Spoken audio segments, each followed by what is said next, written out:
terdapat tulisan kecil di pojok foto tersebut. Anastasia. Ya, nama gadis tersebut adalah Anastasia. Bu, terigunya sudah cukup. Terdengar teriakan yang berasal dari dapur. Randy pun langsung menghampiri asal suara tersebut. Ia melihat dari ujung lorong ada seorang gadis yang ia baru tahu itu adalah Anastasia. Ia sedang bersama dengan seorang wanita dewasa yang Randy yakini adalah ibunya. Dua orang tersebut sepertinya sedang membuat adonan kue atau bolu di dapur. Terlihat dari muka Anastasia yang cemong oleh tepung. Bu, habis bikin bolu kita main petak umpet ya, ucap Anastasia yang dibalas senyuman oleh ibunya. Setelah beberapa saat, mereka pun menyelesaikan adonan mereka. Lalu, mulai memanggang adonan tersebut. Sekarang, kamu dulu yang sembunyi. Ibu hitung sampai 10 ya. Anastasia mengangguk dan ia berlari bersembunyi di kamar mandi. 1, 2, 3. Ibunya pun mulai menghitung. Anastasia sudah bersembunyi di kamar mandi. Ibunya sudah selesai berhitung dan siap mencari Anastasia.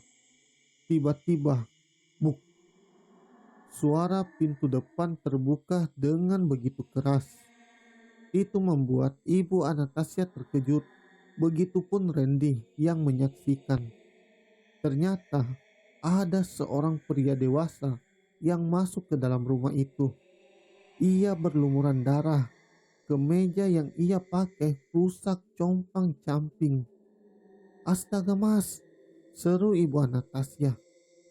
Ia pun menghampiri pria tersebut yang sepertinya adalah suaminya.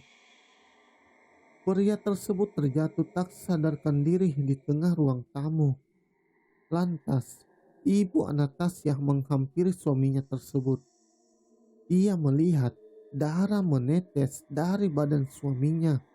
Ia sangat takut dan kebingungan dengan apa yang terjadi.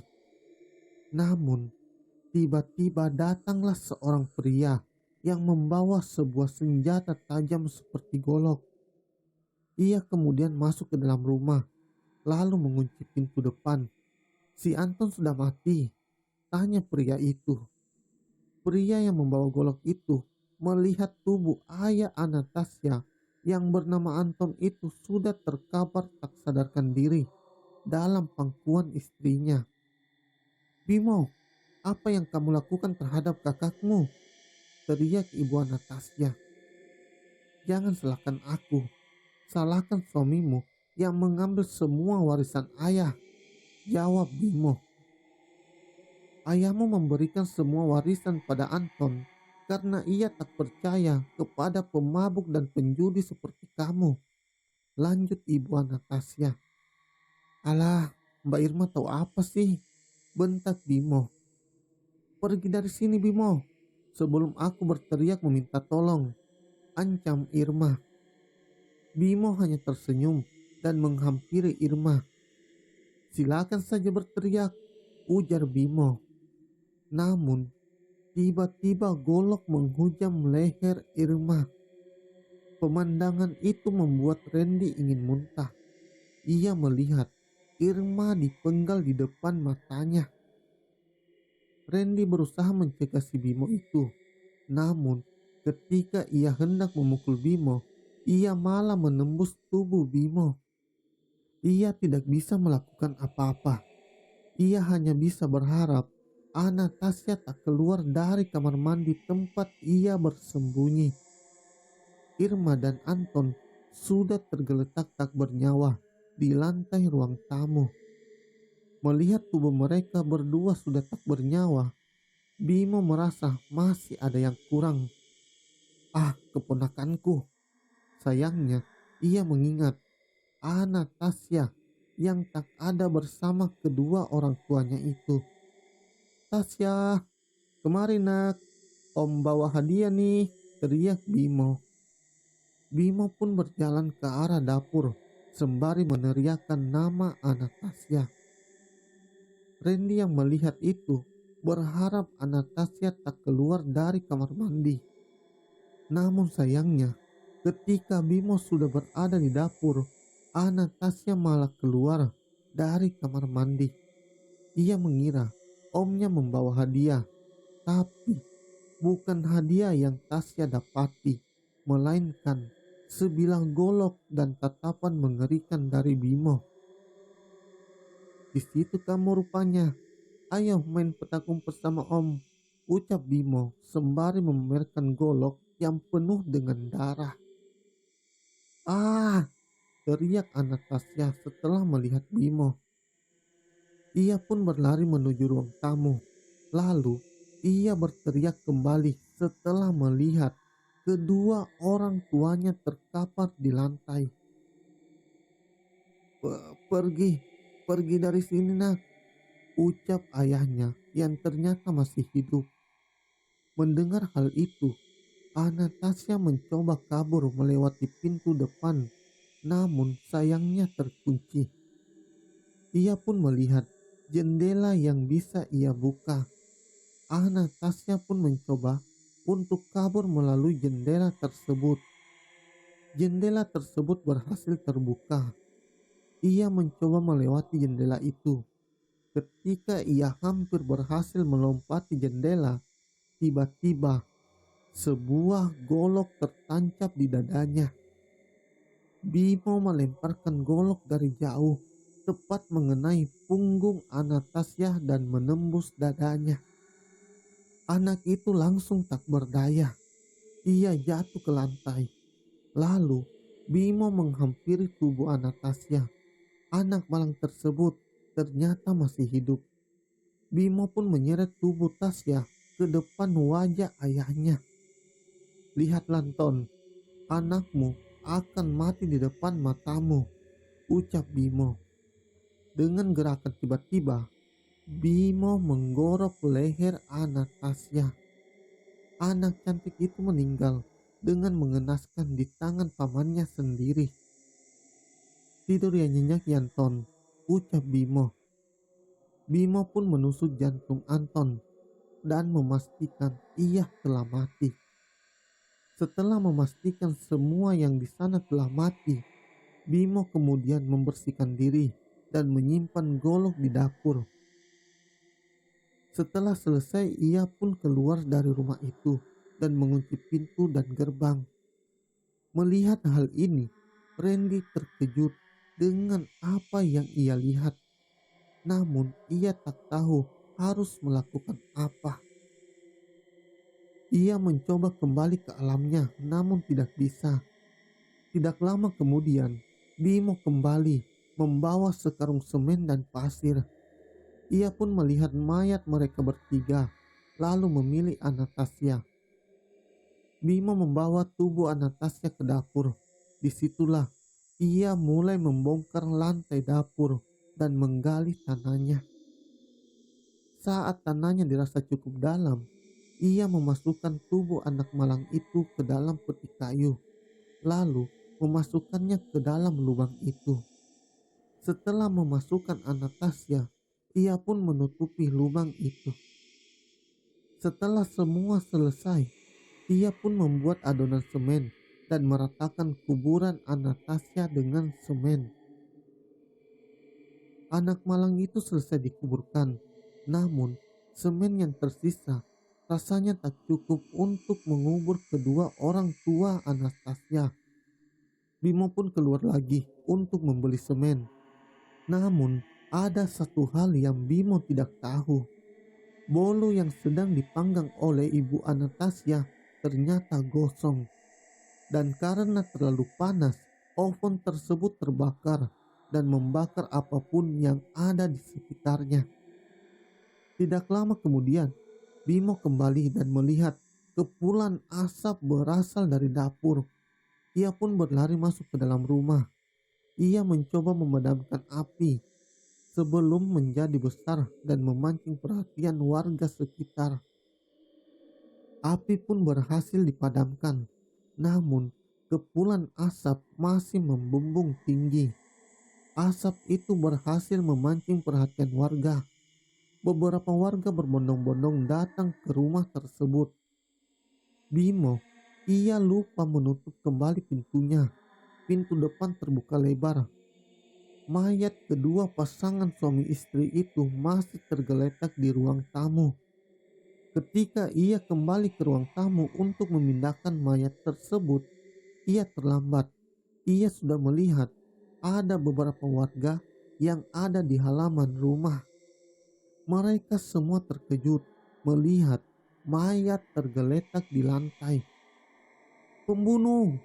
Seorang pemuda berteriak ke arah Bimo. "Tangkap dia!" ucap yang lainnya. Warga yang ada berlari dan menangkap Bimo. Salah seorang warga pergi untuk memanggil RT. RT pun datang ke TKP bersama dengan seorang polisi. Setelah ditangkap, Bimo masih belum mengaku kalau dia pembunuhnya.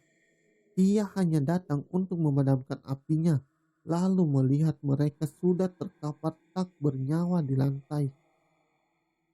Warga tak langsung mempercayai Bimo. Seorang warga pun menemukan golok yang penuh darah di dapur. Dengan bukti tersebut, Bimo masih mengelak. Beberapa warga terlihat kesal. Tiba-tiba, seorang warga memecah kerumunan dan melepaskan pukulan ke arah Bimo dan diikuti oleh warga-warga lainnya. Randy sedikit lega melihat Bimo tertangkap dan dipukuli oleh warga. Ia berharap ia bisa ikut menghakimi Bimo. Namun pandangannya kembali buram dan berangsur gelap. Kini ia berpindah ke dimensi lagi, masih di tempat yang sama. Namun kini suasana berubah menjadi gelap. Randy familiar dengan tempat ini. Ini adalah rumahnya sebelum direnovasi. Namun tiba-tiba muncul seorang anak kecil dari dapur. Randy mengenalnya. Ia adalah Anastasia. "Tasya, kemarin nak," sahut Randy. Kini anak tersebut bisa mendengar Randy. "Maafin om, gak bisa bantu kamu. Kamu udah beristirahat dengan tenang?" tanya Randy kepada Anastasia. Tasya hanya menggeleng. "Kenapa?" tanya Randy. "Aku minta maaf om, udah ngeganggu om. Tapi aku mau minta tolong, temukan jasadku. Aku sengaja membawa om ke hari di mana aku dibunuh agar om bisa menemukan jasadku," jawab Anastasia. "Baik, jika om sudah sadar, om akan gali kuburan kamu," jawab Randy. Anastasia pun tersenyum. Randy pun bertanya kepada Anastasia, bagaimana keadaan Bimo setelah dipukuli oleh warga. Tasya pun menjelaskan jika Bimo tewas dihakimi oleh warga. Ibu dan ayah Tasya dimakamkan di pemakaman desa. Namun Anastasia tidak dapat ditemukan. Bimo terlalu rapi menutupi makam Anastasia. Bahkan jika bolu yang Anastasia buat tak terbakar, mungkin Bimo bisa berhasil menyembunyikan jasad ibu dan ayahnya. "Ayo om," sahut Tasya kepada Randy sembari mengulurkan tangannya untuk digenggam Randy. Setelah genggaman tangan Tasya, pandangan Randy kembali kabur dan saat ia membuka mata, ia melihat Ilham, Bella, dan beberapa orang yang tidak dikenal ada di sekitarnya. Melihat Randy sudah sadarkan diri, Bella menangis bahagia. Namun Randy malah langsung berdiri dan berlari menuju dapur. "Ilham, bawa palu atau linggis," teriak Randy dari dapur. "Buat apa bang?" tanya Ilham. "Cepet bawa aja." Ilham dan yang lain pun kebingungan. Ilham membawa palu dan linggis kepada Randy. Mulailah Randy menghancurkan lantai yang ada di dapur. Sempat dicegah oleh Ilham, namun Randy tetap bersikukuh untuk membongkar lantai dapur. Akhirnya, Randy pun berhasil menemukan sebuah kotak kayu di bawah lantai tersebut. Ia pun membawa kotak kayu itu ke ruang tengah.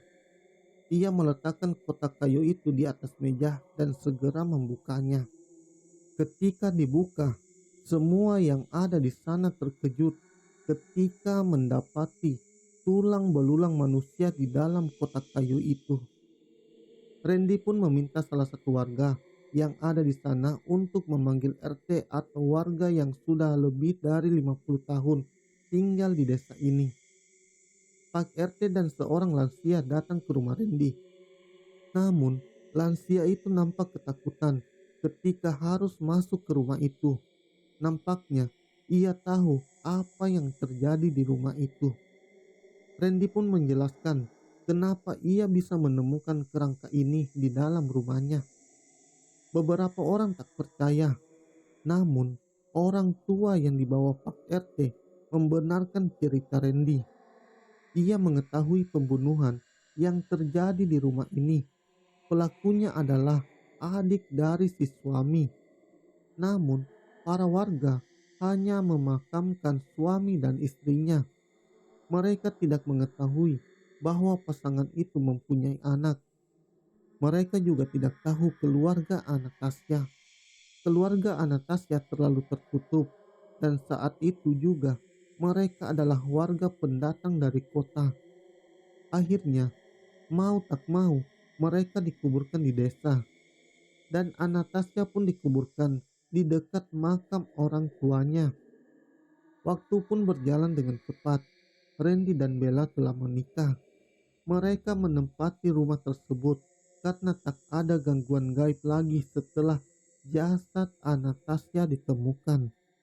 Suatu hari, saat Randy sedang tertidur, ia bermimpi melihat Anastasia bersama kedua orang tuanya berjalan ke arah cahaya sembari melambaikan tangan mereka. Mereka berterima kasih kepada Randy karena telah mempersatukan mereka kembali. Besok paginya, Randy terbangun karena istrinya mual-mual. Randy pun membawa istrinya ke dokter, dan untungnya Bella tidak sakit melainkan ia hamil. Randy pun berjanji jika anaknya perempuan ia akan menamainya Anastasia.